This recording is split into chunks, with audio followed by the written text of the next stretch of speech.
আলাইকুম শেখ। ওয়ালাইকুম আসসালাম রহমতুল্লাহ বরকাতুহু। জি বলেন। শেখ বলছি, মাসুম শুনেছি, মাসুম নাম রাখা যাবে না তো? মোহাম্মদ মাসুম বলে কি ডাকা যাবে?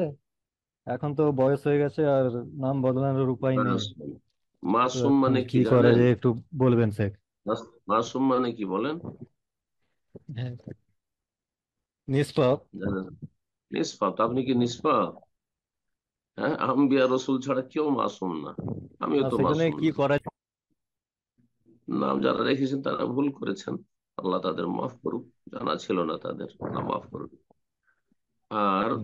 নামটি পরিবর্তন করে দিতে হবে, যদিও কাগজে কলমে নাই হোক না, কিন্তু এমনিতেই কথোপকথনে ডাকার ক্ষেত্রে পরিবর্তন করে দেন। আমাদের ইসলামিক সেন্টারে বাংলাদেশে একটা ছেলে প্রায় 20 বছর ধরে আছে। প্রথম যখন এসেছিল তার নাম ছিল মাসুম। আমাদের ডাইরেক্টর জাজাহুল্লাহ খায়ের, যেহেতু একজন আলেম মানুষ, তিনি বললেন যে তুমি মাসুম কি করে হতে পারো, কেউ মাসুম না আম্বিয়া রসুল ছাড়া। তো তোমার নাম মুতাসিম। ওই তখন থেকে মুতাসিম, আমরা তো মাসুম বলি না। আর সেও জেনে গেছে আমার নাম মুতাসিম। কিন্তু কিছু অজ্ঞ আশেপাশে তার বন্ধু বান্ধব আছে, তারা হয়তো তাকে মাসুম বলে, আমরা মুতাসিম বলি ডাকি। এরকম করে দেন আপনার ডাক নাম, মুতাসিম করে দেন, মুতাসিম।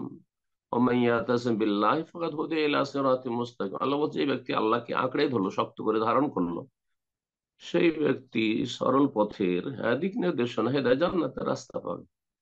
এতেসাম থেকে, হ্যাঁ, ওয়াতাসিম বিহাবলিল্লাহ, আল্লাহ রশিকে তোমরা মজবুত করে ধারণ করো, ঠিক মুতাসিম।